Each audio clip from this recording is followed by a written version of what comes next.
Oke, puji Tuhan ya teman-teman. Kita tahu kalau semua capek, semua orang capek, tapi please, oke, begitu kita ada di rumah Tuhan kita kasih 100%, ya kan? Teman-teman yang WL Singer, saya juga ingin semua kita capek, tapi kalau kita di rumah Tuhan kita wajib kasih 100, jangan kasih setengah-setengah, oke? Karena kita bertanggung jawab untuk Tuhan Allah. Amin ya, amin ya, amin ya, oke? Jadi semua yang hadir di malam hari ini pun ini berkat khusus buat Anda, karena Anda taat walaupun capek, Anda pengennya mau, ya kan?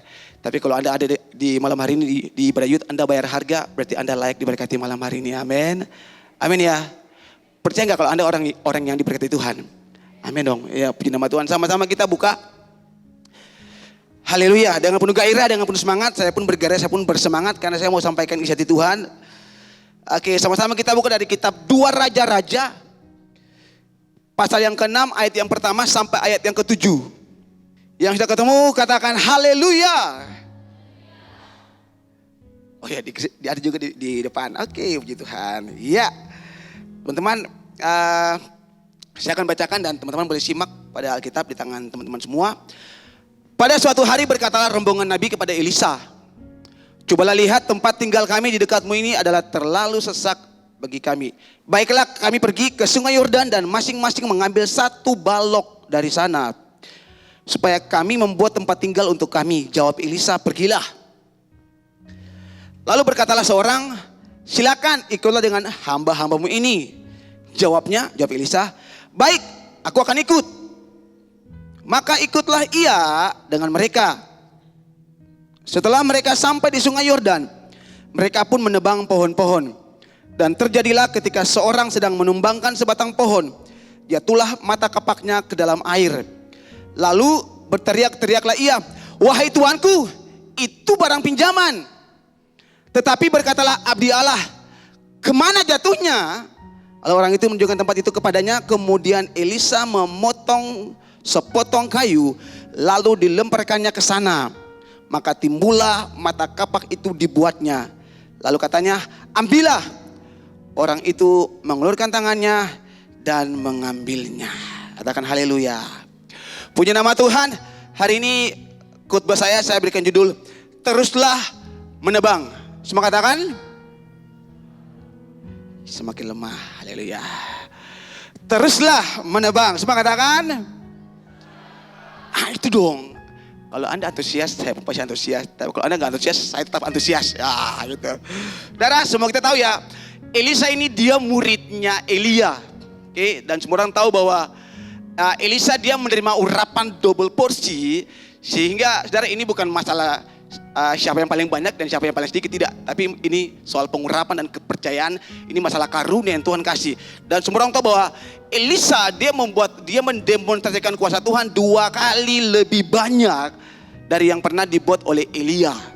Oke, 8 kali Elia buat mujizat, tapi Elisa 16 kali. Oke. Semua orang tahu dia sangat luar biasa Elisa. Oke, puji nama Tuhan.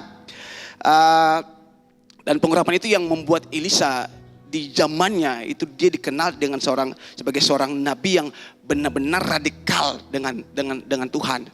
Oke, karena pengurapan yang dia dapatkan, dia mengalami banyak terobosan dalam hidupnya. Saya ingat pertama kali dia mengalami terobosan dalam hidupnya adalah ketika Elia lewat dan dia lagi membajak, dia punya ladang. Oke, dia punya segala sesuatu, dia sudah mapan, dia sudah punya segala sesuatunya, dia punya pegawai, dia punya ladang, oke, semuanya. Waktu Elisa lemparkan jubahnya, lalu Elia bilang, ikut aku. Dia tinggalkan semuanya. Kata Alkitab, dia sembeli itu, dia punya ternak yang dipakai untuk membajak ladang. Dia sembeli lalu dia bakar pakai kuk yang dipakai untuk menyatukan kerbau ya, oke, dipakai. Jadi dia sembeli itu ternak yang dipakai untuk membajak, dia punya ladang dengan kuk, dengan kayu yang dipakai untuk menyatukan kedua kerbau itu, dan dia kasih itu sebagai persembahan buat Tuhan. Dan itu awal dia mengalami terobosan bersama-sama dengan Tuhan. Setelah itu dia pamit sama orang tuanya dan dia mulai ikut Nabi Elia, dia mulai ikut gurunya. Dan sekali lagi Alkitab mencatat bahwa dia mendemonstrasikan kuasa Tuhan sangat luar biasa. 2 kali lebih banyak dibanding Elia. Dia mengalami banyak terobosan. Dan saya tahu awal terobosan yang dialami oleh Elisa adalah ketika dia mulai merubah dia punya pola pikir. Ketika Tuhan panggil, ya Tuhan, saya jawab. Dia nggak tunggu-tunggu, dia nggak bilang wait, tunggu 5 tahun, tapi enggak. Saat itu juga dia merubah dia punya pola pikir, dia merubah dia punya paradigma, dia merubah dia punya mindset, dan dia nggak pernah membatasi Tuhan dalam hidupnya. Oke teman-teman, kadangkala kita nggak bisa lihat banyak hal Tuhan kerjakan dalam hidup kita karena kita mulai membatasi Tuhan. Waktu kita melihat kondisi sekeliling kita, lalu kita mulai berargumentasi dengan Tuhan, kita mulai berpikir, ini mungkin nggak Tuhan, ini mungkin nggak Tuhan, ini boleh nggak Tuhan, masuk akal nggak Tuhan.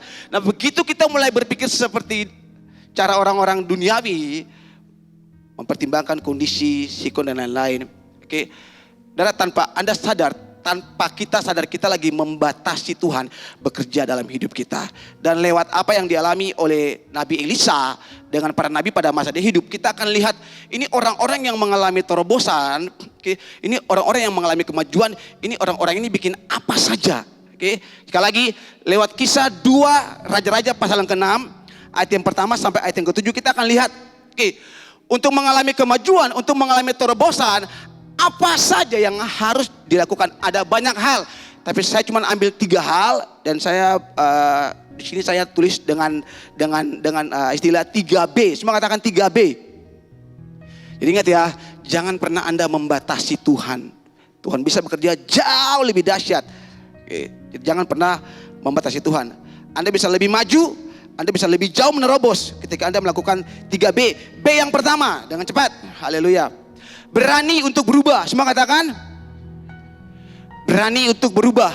Ini bukan Satria Baja Hitam RX. Ada yang masih ingat film ini ya? Oke, yang ingat film Satria Baja Hitam RX bisa angkat tangan. Oh, berarti mungkin seumuran sama saya ya. Oke, 1, 2 ya kan. Oke. Darah, untuk sekali lagi untuk mengalami kemajuan dan terobosan. B yang pertama, berani untuk berubah. Oke. Ada yang masih ingat bagaimana Satria Baja Hitam dia berubah? Hafal ya. Oke, darah. Darah, berubah di sini adalah perubahan pola pikir.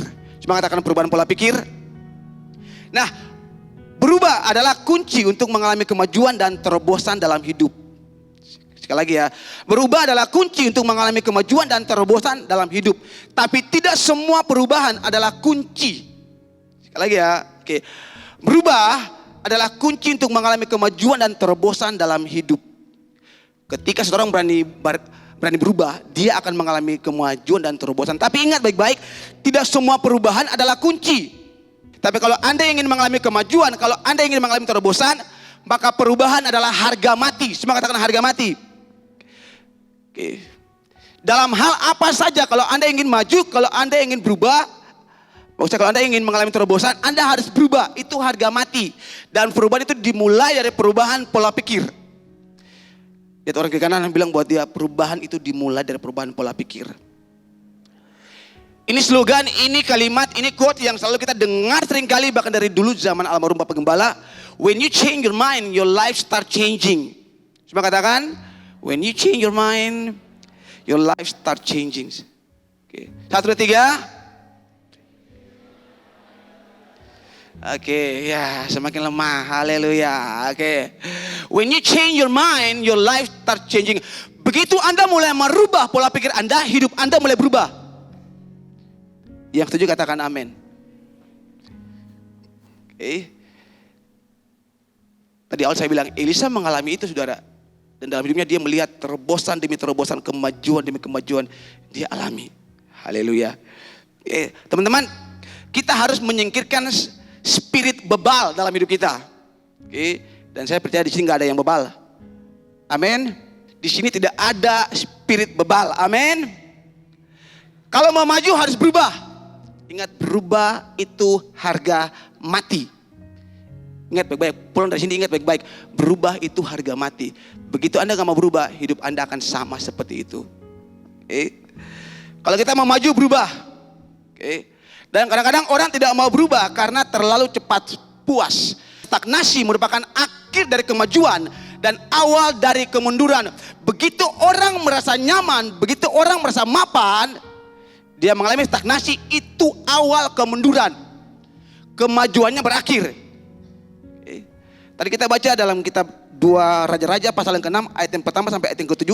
Dan dikisahkan bahwa nabi-nabi ini mengatakan bahwa tempat mereka telah terlalu sempit. Jadi kemungkinan menurut saya, kemungkinan mereka ini mungkin lagi belajar ke Nabi Elisa.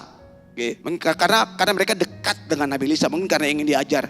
Nah, karena terlalu banyak orang yang mau diajar, oke, tempat itu akhirnya tidak cukup lagi untuk menampung semua mereka.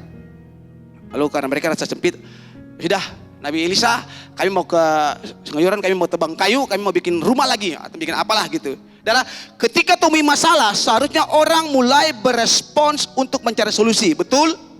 Sekali lagi ya, ketika menemui masalah, harusnya respons yang benar adalah orang mulai mencari solusi. Ya semua kita tahu solusi yang pertama kita cari Tuhan. Tapi yang parahnya adalah ada banyak orang yang ketika punya masalah dia nggak tahu dia harus bikin apa, dia nggak tahu solusinya bagaimana gitu. Atau yang lebih parah, ketika dia punya masalah dia nggak mau cari solusi. Lihat orang kiri kanan, pastikan ketika dia punya masalah dia selalu bergerak cari solusi. Anda ada di Levi's Youth Ministry, Anda ada di GKRI Jemaat Adib Ambon yang setiap saat pengajarannya mengajarkan Anda untuk bergerak maju bersama-sama dengan Tuhan. Ada apa-apa Tuhan nomor 1, ada apa-apa cari Tuhan. Materi konsep minggu kemarin, Tuhan prioritas utama dalam hal apa saja. Amin. Anda mau cerdas, Anda mau kaya, Anda mau dihormati, Anda mau dihargai, ya kan? Tuhan prioritas utama. Karena begitu Anda dapatkan Tuhan, Anda dapatkan semuanya. Tapi yang paling parah yang saya bilang ini, ada banyak orang yang ketika dalam masalah tapi nggak mau cari solusi, teman-teman. Nah, ini contoh yang baik. Ketika orang punya masalah, orang mulai bergerak, berespons, mencari solusi. Hanya orang malas yang ketika punya masalah dia pasrah dengan keadaannya. Hanya orang bebal yang ketika dia bikin dosa dia nggak mau bertobat. Ini orang-orang, ini tipe orang-orang yang sudah merasa nyaman dengan hidup yang dia punya sekarang. Makanya ada apa-apa dia nggak mau bergerak, punya masalah dia nggak mau berespon, cari solusi. Banyak kali kita lihat teman-teman, turun-temurun dari orang tuanya dan kami tahu ini kutuk, ya kan? Orang tuanya petani, ini maaf saya nggak menghakimi, tapi banyak kali yang kami temukan seperti gini. Jadi mentalnya juga mental yang sama. Oke, orang tuanya petani, lalu dia juga ya selesai balik lagi jadi petani. Dia punya cucu petani lagi, sama. Atau papanya tukang becak, anaknya juga tukang becak. Ada saya temukan loh. Saya temukan papanya tukang becak, anaknya juga tukang becak. Saya lihat sampai sekarang ada. Dari zaman saya kuliah sampai sekarang saya ketemu masih. Orang tinggal dalam kemiskinan dan sudah mungkin Tuhan sudah mau kita seperti gini. Anda salah gitu. Tuhan gak pernah berkehendak orang tuh hidup miskin. Yang ada hanya karena Anda malas. Tapi saya percaya di sini gak ada orang malas. Amin. Oke, aminnya cuma beberapa saja. Puji nama Tuhan. Haleluya. Di sini tidak ada orang malas. Amin. Artinya tidak boleh ada orang miskin di sini. Haleluya. Amin. Kalau sekarang, pastor sekarang kita hidup seperti gini. Oke sekarang, tapi kita buktikan bersama Tuhan 5 tahun dari sekarang Anda bakal jadi apa? Kita buktikan, haleluya. Tentang buat Tuhan Yesus. Kalau Anda gak berubah, cuma orang malas yang gak mau berubah. Cuma orang malas yang kalau punya masalah gak mau cari solusi. Cuma orang bebal yang ketika bikin dosa dia gak mau bertobat. Dia rasa nyaman dengan dia punya hidup. Kemarin saya ngomong dengan kakak C, dengan istri. Dan pastor Andi coba kunjungi anak ini dulu. Kenapa? Papanya telepon, kenapa? Anaknya sudah kembali lagi jauh dari Tuhan, kembali ke kehidupan lama. Saya bilang, sorry, beta sing mau lagi. Terlalu capek. Maaf, ini bukan curhat sama Tuhan, bukan. Oke. Sekali datang bertobat, 2 kali, 3 kali. Buat saya itu orang gak punya kemauan. Saya ingat apa yang Pastor Paul Cirian khotbah kan di sini. Sekali datang, 2 kali datang ajar, dikhotbahkan lagi 3 kali datang balik lagi. Itu orang gak mau berubah, sorry. Gitu. Semoga benar-benar Tuhan izinkan dia untuk dia benar-benar mengalami pertobatan yang sungguh-sungguh, ya kan? Di tempat yang sama, ulang lagi. Maaf, Anda mempermainkan kasih karunia Tuhan. Sorry, gitu. Saya bilang, aduh, ini anaknya pelepasan, ulang-ulang, didoakan, ulang-ulang, sama aja. Oke, tapi saya berdoa semoga di sini tidak ada yang seperti itu. Amin. Haleluya. Ingat ya, kalau ada punya masalah harus berespon, cari solusi. Oke, dan yang pertama harus cari Tuhan. Oke. Sekali lagi, orang tidak berani berubah karena terlalu nyaman dengan kondisi yang ada. Zona nyaman itu zona yang paling berbahaya. Amin ya. Guys, dengar baik-baik. Jangan pernah Anda mau menyerah dengan nasib atau takdir. Dengar baik-baik. Dalam kekristenan tidak ada takdir atau nasib, nggak ada. Papa saya petani, pastor, saya juga petani. Papa saya becak, saya juga. Ya, nasib kami seperti gini, pastor. Takdir keluarga kami seperti gini. Tidak ada yang namanya takdir dan nasib dalam kekristenan. Dalam hubungannya dengan Anda punya masa depan, tidak ada yang seperti itu. Dengar baik-baik. Kita bilang apa? Yeremia 29 ayat yang ke-11. Sebab aku ini mengetahui rancangan-rancangan apa yang ada padaku mengenai kamu. Demikianlah firman Tuhan, yaitu rancangan damai sejahtera. Bukan rancangan kecelakaan, untuk memberikan kepadamu. Untuk memberikan kepadamu. Untuk memberikan kepadamu. Untuk memberikan kepadamu. Untuk memberikan kepadamu hari depan yang penuh pengharapan. Itu rancangan Tuhan loh. Jadi gak ada takdir, gak ada nasib. Dalam kekristenan gak ada, saudara. Gak ada. Yang ada cuma rancangan Tuhan. Dan rancangan Tuhan, kata firman Tuhan, rancangan damai sejahtera, bukan rancangan kecelakaan, untuk memberikan kepadamu hari depan yang penuh pengharapan. 3 master plan-nya Tuhan dalam hidup Anda. Dengar ini, ingat baik-baik, hari ini tidak ada takdir, nasib dalam kekristenan, gak ada. Yang ada cuma rancangan Tuhan. Oke. Mas, saya bilang ya, kalau Anda terus miskin itu kutuk dan harus dilepaskan. Anda gagal, itu kutuk. Pak memang kata memang sudah ditadikan begini, gagal terus. Tidak ada yang boleh kayak gitu, tidak ada. Nggak ada, teman-teman. Oke. Kalau kita berani berubah, kita pasti berbuah. Nah, ya kan? Kalau kita berani berubah, kita pasti berbuah. Gak ada orang yang berubah, gak berbuah, tidak ada. Semua orang yang ketika dia berubah, dia pasti punya buah. Ada pasti. Iya kan? Amin. Makanya kenapa ada buah roh? Itu karakter Kristus dalam hidup kita. Begitu orang mulai rubah pola pikirnya, itu buah roh mulai muncul dalam hidupnya. Kasih, sukacita, damai sejahtera, what else gitu. Amin ya.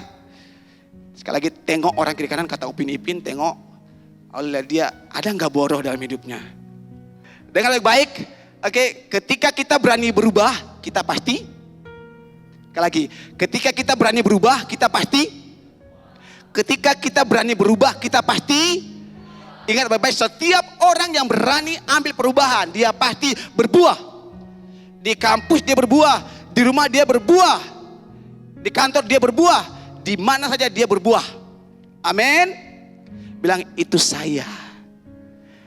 Yang kedua, yang kedua, kalau Anda ingin mengalami kemajuan dan terobosan. Yang kedua, berani menghadapi kesulitan. Semua katakan, wow. Kita baca ayat yang kelima bagian A, 2 Raja-Raja pasal yang ke-6, ayat yang kelima bagian A. Dan terjadilah ketika seorang sedang menumbangkan sebatang pohon, jatuhlah mata kapaknya ke dalam air. Saudara, ketika mereka berusaha untuk memotong kayu, tiba-tiba salah seorang di antara para nabi ini, mata kapaknya, beta ingin pastikan dulu teman-teman, tahu nggak mata kapak? Tahu ya? Kalau Anda suka nonton Marvel, punyanya Thor, Stormbreaker, ya kan? Mata kapak yang mana? Yang ini ya, Stormbreaker, gitu, ya kan? Ini gagangnya mata kapak yang terlepas, oke? Gagangnya yang dipegang. Oke ya. Oke, saya ingin pastikan saja. Siapa tahu ini Anda ngantuk, Anda bilang, "Iya, mata kapak yang pegang ini." Salah. Mata kapak yang di atas, yang kepala itu, yang tajam itu. Oke, ya puji Tuhan. Teman-teman, kesulitan pasti datang ketika kita mau bertumbuh dalam hidup. Amin ya. Oke, tidak ada seorang pun yang bertumbuh tanpa kesulitan. Oke, tanpa ada tantangan. Rumput pun bertumbuh ada tantangannya. Ada rumput. Oke. Karena semua yang sifatnya hidup, yang bertumbuh harus masuk dalam kesulitan, harus masuk dalam tantangan, harus masuk dalam masalah. So get ready. Kenapa? Karena Anda pasti masuk dalam masalah, dalam tantangan ketika Anda belajar, ketika Anda mau untuk bertumbuh. Amin ya. Amin ya. Pastor, saya nggak pernah alami masalah. Puji Tuhan, berarti Anda sekarang di surga dong. Atau pastor, tolong doakan saya supaya saya nggak mau mengalami kesulitan sedikit pun dalam saya hidup. Oke, kita berdoa supaya Tuhan ambil Anda juga hari ini. Karena selama Anda masih hidup di bumi, Anda pasti mengalami kesulitan, masalah. Amin, pasti datang ya. Itu pasti. Ya, kalau ada yang minta pastor, tolong berdoa, Pastor An, Pastor Lady, tolong berdoa dulu. Mengapa nyong, Nona? Saya yang beta mau supaya beta hidup ini aman-aman saja, saya nggak ada masalah sampai beta tua. Oke, ketemu berdoa. Lalu Pastor Ewin siap, esok ketemu bikin pemakaman. Karena selama Anda hidup, pasti ada kesulitan. Selama Anda hidup, pasti ada masalah. Orang mau bertumbuh, itu bagian dari hidup Anda, kesulitan. Darah, waktu saya bikin khotbah ini, saya ingat gini. Tuhan seperti bilang gini, tidak ada Daud tanpa Goliat. Setuju nggak? Tidak ada Daud tanpa Goliat. Darah, Goliat itu batu loncatan yang besar buat orang kenal Daud. Betul, Tuhan pilih dia dari tengah-tengah padang. Tapi ini cara yang Tuhan pakai. Ini masalah, ini kesulitan yang Tuhan pakai untuk promosikan Daud. Saya bilang, iya benar. Tidak ada Yusuf tanpa dia punya ke-10 saudara. Gak ada. Tidak ada Yusuf tanpa Potifar. Gak ada Yusuf tanpa juru roti dan juru minum. Gak ada. Semua Tuhan atur. Semua Tuhan atur. Iya benar Tuhan. Tidak ada seorang Daud tanpa Goliat. Benar. Karena masalah itu yang bentuk kita. Semakin besar masalah, semakin kuat kita, semakin kita di bawah Tuhan naik. Amin ya. Anda tahu John F. Kennedy? Ya Pastor. Di tikungan apa namanya sana tuh, di pertigaan Hotel Manise di Tanah Tinggi, John F. Kennedy. Itu McD maksudnya. Itu McD. Oke, ini John F. Kennedy. Tahu John F. Kennedy, tahu ya? Siapa dia? Petinju ya? Haleluya. Oke ya, presiden, haleluya. Berarti Anda masih fokus, puji Tuhan ya. Jangan John F. Kennedy itu kue yang dijual di Pemuda, salah. Oke. Dan dia bilang gini, krisis yang hebat menghasilkan orang-orang yang hebat. Yes, saya bilang amin. Karena nggak ada Daud tanpa Goliat. Benar teman-teman. Oke. Tapi saudara, yang pernah saya kalau nggak salah di komite gabungan saya pernah khotbah di sini, itu benar-benar luar biasa. Nah, tapi paradigma pola pikirnya Daud waktu hadapi masalah itu benar-benar brilian, itu benar-benar hikmat dari Tuhan. Waktu hadapi Goliat, semua orang Israel panggil dia siapa? Goliat. Fokus mereka untuk dia punya kapak, untuk dia punya gada, untuk dia punya pedang, untuk dia punya ukuran tinggi badan. Semua orang fokus ke dia dan orang bilang dia raksasa, orang bilang dia Goliat. Tapi Daud enggak. Daud bilang Goliat apa? Orang Filistin tidak bersunat, hari ini I will kill you. Dia enggak bilang itu raksasa, dia enggak bilang tubuhnya tinggi, dia enggak bilang kapaknya besar, dia enggak bilang pedangnya besar, enggak. Oke. Dia fokus buat Tuhan. Ingat apa yang saya bilang waktu komsel gabungan? Apa yang kita fokuskan, itu yang kita besarkan. Begitu Anda fokus buat masalah, Anda lagi besarkan masalah itu. Daud enggak sorry. Dia bilang, my God is bigger than you. My God is greatest than you. Makanya waktu semua orang bilang Goliat, dia enggak panggil Goliat. Dia bilang, engkau orang Filistin enggak bersunat, hari ini beta bunuh. Dia ngomong kayak gitu. Karena dia enggak fokus buat Goliatnya, dia fokus buat Tuhan. Itu paling penting teman-teman. Amin ya. Amin. Oke. Krisis yang hebat sekali lagi menghasilkan orang-orang yang hebat. Oke. Lihat Daud, lihat Yusuf, lihat Daniel, Sadrak, Mesak, Abednego lewati semua krisis. But at the end, Anda lihat tempatnya mereka di mana? At the top right, di atas, tinggi. Tepuk tangan buat Tuhan Yesus, haleluya. Karena Tuhan tahu di balik tiap krisis yang hebat akan dibentuk orang-orang. Dan itu Anda semua teman-teman Levi's Youth Ministry. Tepuk tangan buat Tuhan Yesus, haleluya. Nah, kalau hari ini ada masalah yang hebat, masalah yang besar, kita tahu Tuhan. Ini bukan karena dosa ya, sorry bukan ya. Tapi ikut Tuhan, Anda punya masalah besar. Dengar baik-baik, di balik masalah ini Tuhan lagi membentuk Anda buat jadi orang-orang hebat. Yang percaya katakan amin. Semakin besar ujian, semakin besar kemuliaan yang Anda akan yang Anda akan terima. Lagi susun khotbah ini saya ingat karena ini dalam momen menjelang ulang tahun gereja, saya ingat dulu pernah kami bikin lomba pingpong ya pastor ya. Ini karena menjelang mau ulang tahun. Nanti minggu depan ini lomba dengan apa ya pastor ya? Oh ya, Lord's Prayer. Oke. Lord's Prayer mau nggak ikut? Youth, Lord's Prayer. Saya duelkan Anda dengan gereja anak. Berani nggak? The Lord's Prayer. Oke. Atau spelling bee. Waktu itu kami bikin lomba. Dan saya ingat saya masuk final. Wih mantap ya, hebat ya. Ada kami pingpong. Kan cuma tinggal gitu kan. Bisa. Saya masuk final. Oke. Masuk final tapi saya kalah di final. Haleluya. Oke. Gak ada masalah. Tapi saya bangga. Kenapa? Yang pertama dapat hadiah. Yang kedua dapat piala. Yang ketiga semua orang tahu kalau saya ini jago main pingpong, tapi cuman kalangan GKRI Air Hidup Ambon. Tapi coba kalau saya ikut tingkat nasional, everyone in this country, semua orang pasti tahu, wah Pastor Ewi juara nasional, semua orang tahu ya kan? Nah ini cuma kan tantangannya cuma keteng-keteng tingkat GAH doang, ya kan? Jadi ya kemuliaan yang diterima ya juga, ya semua orang tahu paling doang Pastor Ewi bisa main pingpong. Gitu doang, tidak keluar di koran, nggak diposting di Instagram, nggak diposting di Facebook, nggak ada. Tapi kalau tingkat nasional, wah semua orang tahu, everybody knows. Oh pastor ini bisa main pingpong, wih mantap tuh, wih pastor siapa tuh, wih keren nih bisa main pingpong, wih iya dong, dan sononya, gitu. Semakin besar tantangan, jadi jangan, hayo pasti lawang nih, stop. Waktu Anda bilang, hai pasti lawangnya, itu akan pergi. Berkat itu akan pergi hilang. Ya. Tapi kalau ada banyak masalah, puji Tuhan, I can do all things through Christ who strengthen me. Jika Allah di pihakku, salah. Aku bisa buat apa saja dalam Tuhan yang kasih aku kekuatan. Tepuk tangan buat Tuhan Yesus dong, haleluya. If God is for us, who shall be against us? Jika Allah di pihak kami, siapakah lawan kami? Tapi ini bukan untuk disombongkan, tapi ini deklarasi iman bahwa kita bisa, we can do. Haleluya, amin. Nah, dengar baik-baik, oke? Semakin besar tantanganmu, semakin besar kemenangan yang kau akan dapatkan dalam hidupmu. Okay? No progress without problem, no gain without pain. Semua kita tahu, no crown without cross, no testimony without test.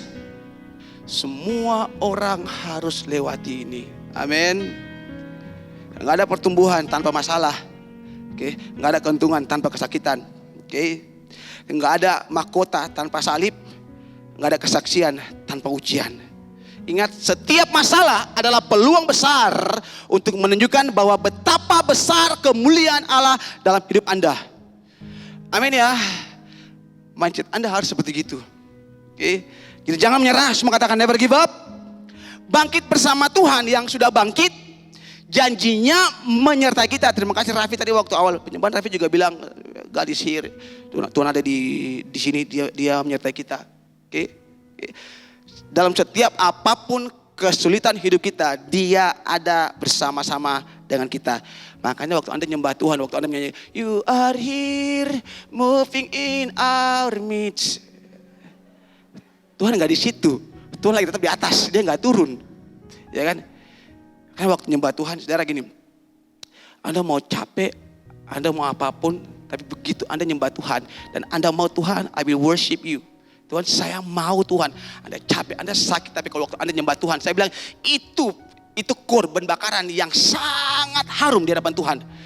Biasanya orang kalau lagi fine kan, wah haleluya. Tapi Anda lagi sakit seperti Paulus dan Silas lagi sakit. Tapi begitu mau kasih korban buat Tuhan, itu wangi banget. Dan Tuhan pasti senyum, Tuhan pasti senang. Dan kalau Tuhan senang, Tuhan bilang, ini for semesti. Dikasihlah berkatnya. Senang gak? Senang gak? Karena waktu Tuhan senang, Tuhan pasti berkati Anda. Amin. Makanya kalau pimpin penyembahan, kalau Anda juga menyembah siapa aja, kasih 100 buat Tuhan. Gak ada pakai capek-capek. Semua orang capek teman-teman. Oke, tapi begitu Anda di hadirat Tuhan, begitu Anda berhubungan dengan Tuhan, please kasih yang terbaik buat Tuhan. Itu worship. Dari sejak bawahnya yang saya dapatkan di tempat ini sampai sekarang, saya selalu ingat tiap kali penyembahan saya sentuh dada saya bilang, Tuhan, selama jantung saya masih berdetak, I will worship you.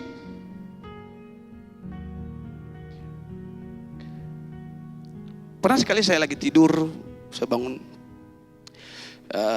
saya ingat satu lagu, lalu saya nyanyi. Saya ingat jam 3 pagi hari, saya ingat satu lagu. Terus cuman dalam hati saya gini, Tuhan, saya mau seumur hidup saya menyanyi buat Tuhan.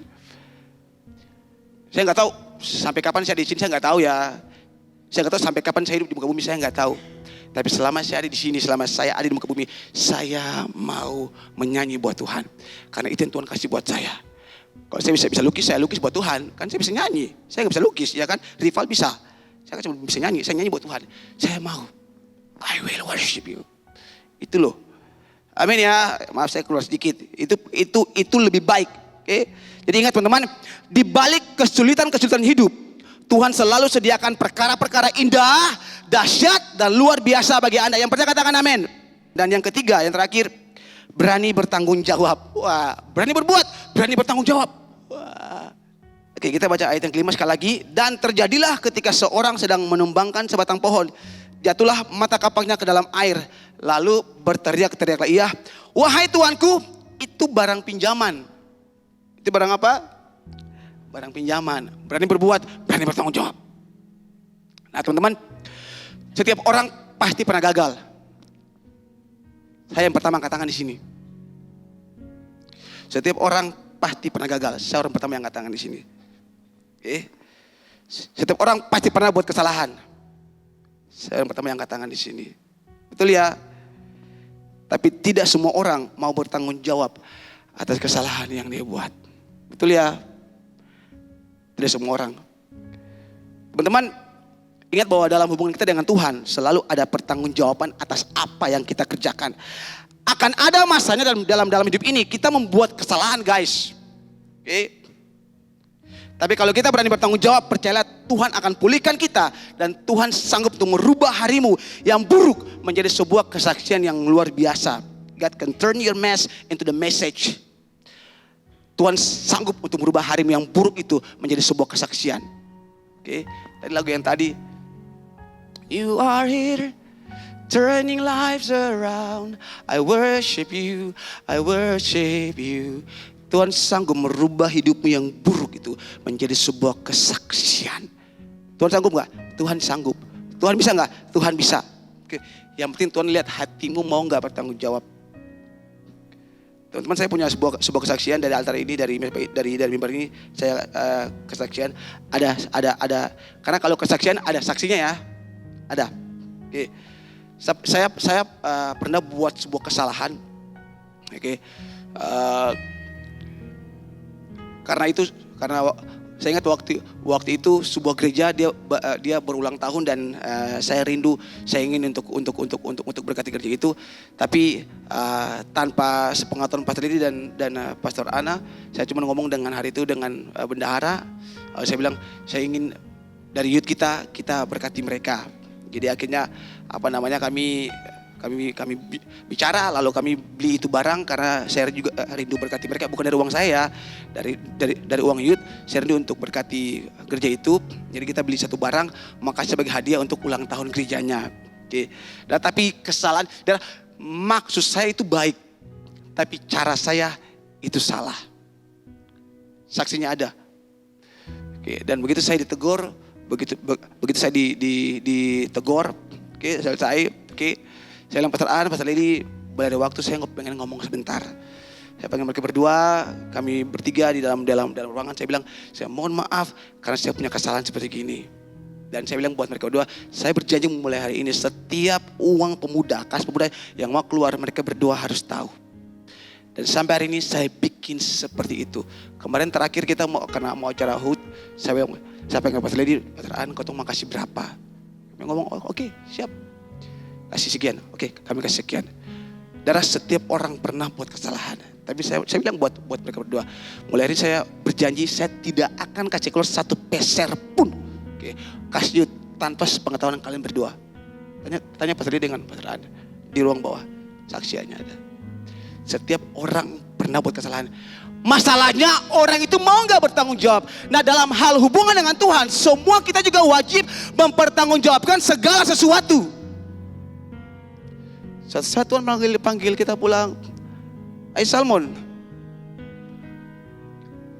what have you been? Saya sudah bikin apa selama saya hidup? Pertanggungjawaban dikasih, dibikin. Baik atau buruk, semua kita patut mempertanggungjawabkan apa yang kita buat. Amin ya. Amin ya. Jadi butuh kebesaran hati. Kadang-kadang ego kita terlalu besar sampai kita lupa bahwa kita salah dan kita harus minta maaf. Teman-teman dengar sekali lagi, oke, akan ada masanya kita akan buat kesalahan. Tapi Tuhan, dalam hubungan dengan Tuhan butuh tanggung jawab kita. Oke. Kita punya tema lagu nanti hari ulang tahun gereja itu diambil dari theme songnya Asian Games ya. Saya ingat di situ ada penggalan lagu Do Your Best and Let God Do the Rest. Yang bisa Anda buat bertanggung jawab dengan Anda punya kesalahan. Oke. Apa yang Anda buat bertanggung jawab. Nanti biar Tuhan yang buat sisanya. Oke. Waktu mata kapak terlepas jatuh dalam air, dia bilang, Tuhan itu barang pinjaman, tolong. Dia mau bertanggung jawab. Kalau orang gak lihat, pura-pura yang ada saya pulang, diam-diam. Ada yang kayak gitu? Ada ya. Wahai Tuhanku, itu barang pinjaman. Dia mau bertanggung jawab. Ya kan? Di hadapan Tuhan orang-orang model seperti gini layak terima mujizat dari Tuhan. Amin. Amin, dari semakin kecil sampai hilang. Haleluya. Puji Tuhan. Sekali lagi tepuk tangan buat Tuhan Yesus. Haleluya. Amin. Bilang buat orang ke kanan, do your best, let God do the rest. Do your best, let God do the rest. Kalau gak salah gitu ya Pastor ya. Kalau gak salah maafkan saya. Inilah wa inilah rajiun. Oke, saudara. Saya punya khotbah, mau tutup. Oke, saudara.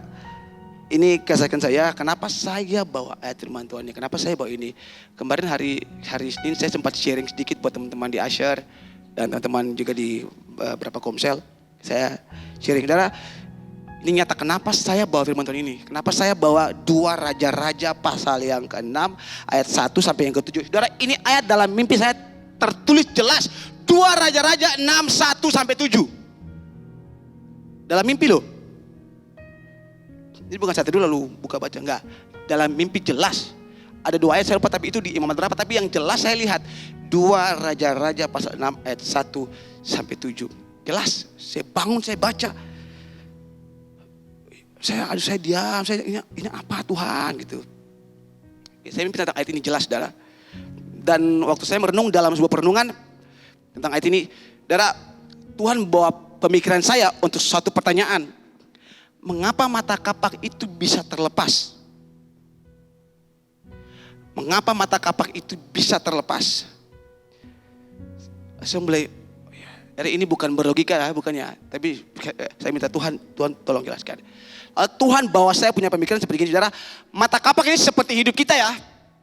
Mata kapak ini seperti hidup kita. Ini yang Tuhan ngomong buat saya. Mata kapak ini seperti hidup kita. Mata kapak itu semua potensi, keunggulan yang kita pakai dalam hidup kita. Kepintaran Anda, pengetahuan Anda, jabatan Anda, pekerjaan Anda yang setiap hari Anda tekuni. Itu mata kapak. Itu hidup Anda. Ini yang Tuhan bawa pikiran saya, saudara. Saudara ikuti baik-baik supaya saudara tangkap apa yang Tuhan maksud di malam hari ini. Oke. Ini seperti seseorang yang setiap hari terus menerus dia tabang pohon dengan kapak. Oke. Hidup Anda tiap hari dengan Anda punya kepintaran, Anda punya pengetahuan, Anda punya jabatan, Anda punya pekerjaan. Oke. Yang tiap hari Anda tekuni, tiap hari Anda lakukan seperti orang pak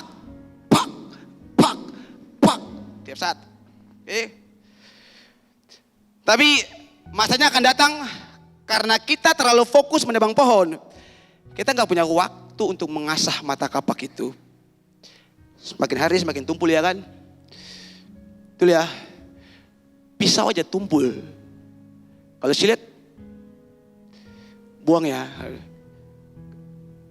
Kadang ada masanya kita terlalu serius. Tebang. Kita lupa mengasah ke mata kapak kita. Akhirnya sebanyak apapun energi yang kita keluarkan di kampus, di kantor, tapi hasilnya nggak maksimal. Betul ya? Anda tiap hari pak. Betul Anda lagi pak. Kalau dulunya yang sekali tebas 20.000 misalnya contoh ya. Sekali pak itu buat yang misalnya gini habis. Lama-lama coba pak. Gitu. Dia pasti tumpul. Ada masanya, saudara. Kadang-kadang kita seperti gini ya. Oke. Ingat mata kapak hidup kita ya. Kita terlalu fokus bikin itu, bikin ini, kerja, bikin ini, itu, semuanya. Dengan semua pengetahuan Anda, kepintaran Anda, jabatan Anda, posisi Anda, prestasi Anda. Okay. Tiap hari yang kita buat itu aja. Kita kerja. Okay. Pada akhirnya kita akan temukan satu masa, satu waktu. Anda kerja, tapi kok kayak hatinya pastor, kita sih ngeliat, kita punya hidup kayak akan berubah. Pastor biasa ngeliat, kita menggaji ini aklar ke mana? Bukan cuma mereka ya, bukan cuma yang sekuler, yang melayani di sini pun. Kadang-kadang kita kayak gitu. Saya orang pertama, sebelum mereka katakan, saya orang pertama. Saya pikir saya bisa nyanyi, saya pikir saya melayani Tuhan. Tapi dalam saya saudara ini dryness, kosong, kering. Maka waktu saya nyanyi biasa aja, mungkin suaranya bagus, tapi orang gak rasa apa-apa. Saya mungkin, tapi biasa-biasa aja. Cuma tahu tebang, tapi gak pernah punya waktu buat itu asa mata kapak. Kita lihat. Sebelum mereka, saya angkat tangan dulu, saya orang pertama yang kayak gitu. Saya pernah kayak gitu. Nanti yang lain terserah, mau di asyir, multimedia terserah gitu. Saya saksikan apa yang pernah saya rasakan, saya alami. Dan kalau mau jujur, banyak kali kita kedapatan seperti ini. Kita seperti gak bergerak maju. Kita seperti gak pernah lihat hasil dari apa yang sudah kita kerjakan. Padahal kita sudah big effort kerjakan itu.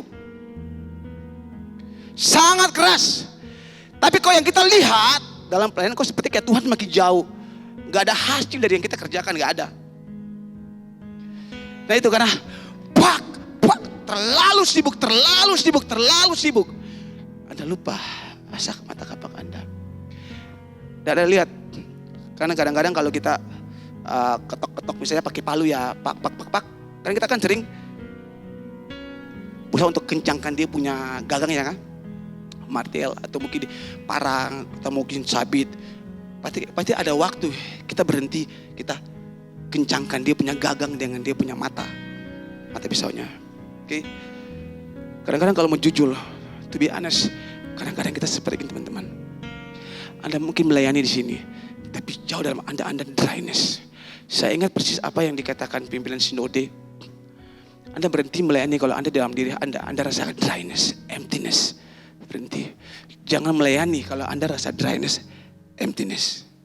Orang gak rasakan apa yang Anda bikin di depan.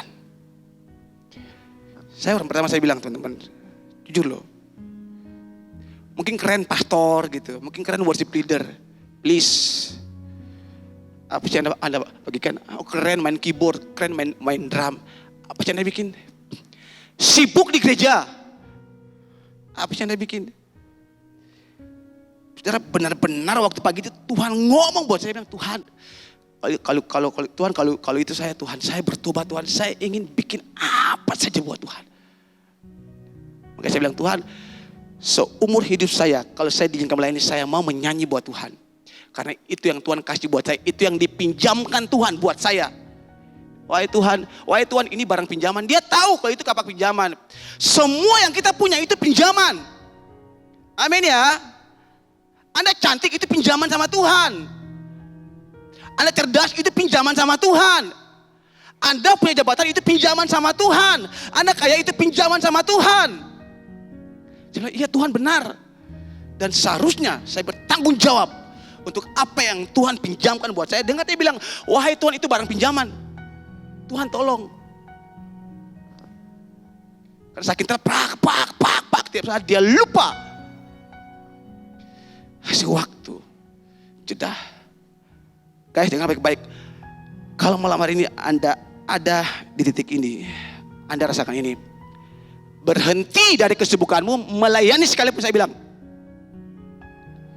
Jangan Anda berdiri sini, tapi yang kosong Anda bagikan. Stop. Saya bilang ya, sebelum Anda berdiri melayani, kalau Anda rasa emptiness, dryness, minta didoakan. Berhenti, stop dari kesibukanmu. Minta didoakan. Berhenti. Orang pikir Anda sibuk di gereja, sibuk di kantor, banyak hal bikin. Oke.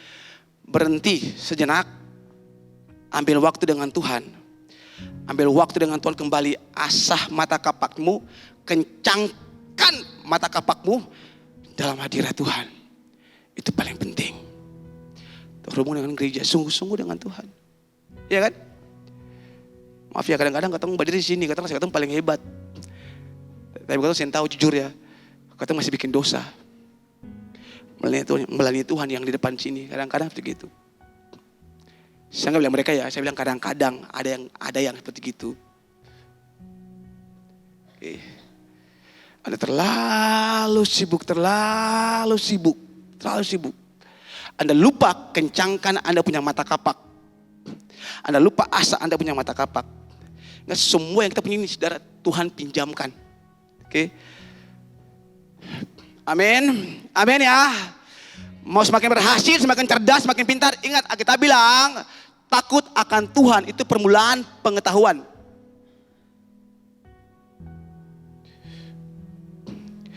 Yusuf excellent karena dia takut Tuhan. Daniel excellent karena dia takut Tuhan. Mana ada seorang Ibrani budak jadi Perdana Menteri? Mana ada orang buangan tawanan jadi salah satu menteri yang paling top di Babel? Kalau bukan karena ini teman-teman. Mereka tahu seimbangkan, mereka punya waktu begitu sibuk. Versi Daniel begitu sibuk. Tapi dia punya waktu 3 times a day worship God. Dia kasih waktu buat Tuhan. Dia take rest. Dia kasih waktu buat Tuhan. Amin ya. Yes, dalam hadirat Tuhan, semua kita. Oke. Musik boleh ke depan. Hari ini Tuhan bilang buat semua kita. Kita lihat waktu mata kapak itu jatuh. Dia bilang, Tuhan tolong. Itu barang pinjaman. Tuhan tolong. Waktu dia ngomong gitu, apa kata Elisa? Kalau Anda baca, Elisa bilang gini, kemana jatuhnya mata kapakmu? Ini seperti Tuhan lagi minta Anda jujur sama Tuhan. Ini seperti lagi Tuhan lagi bilang, di mana kamu jatuh? Waktu Tuhan ngomong gini, Tuhan minta Anda jujur. Satu. Yang kedua, Tuhan mau Anda terbuka. Di area mana sih? Kemana jatuhnya mata kapakmu? Anda baca kan? Elisa bilang, ini seperti lagi Tuhan bilang, Tuhan ingin Anda jujur. Dan Tuhan mau Anda terbuka di hadapan Tuhan. Di area mana Anda jatuh? Mata kapak hidup kita. Di area mana hidupmu jatuh?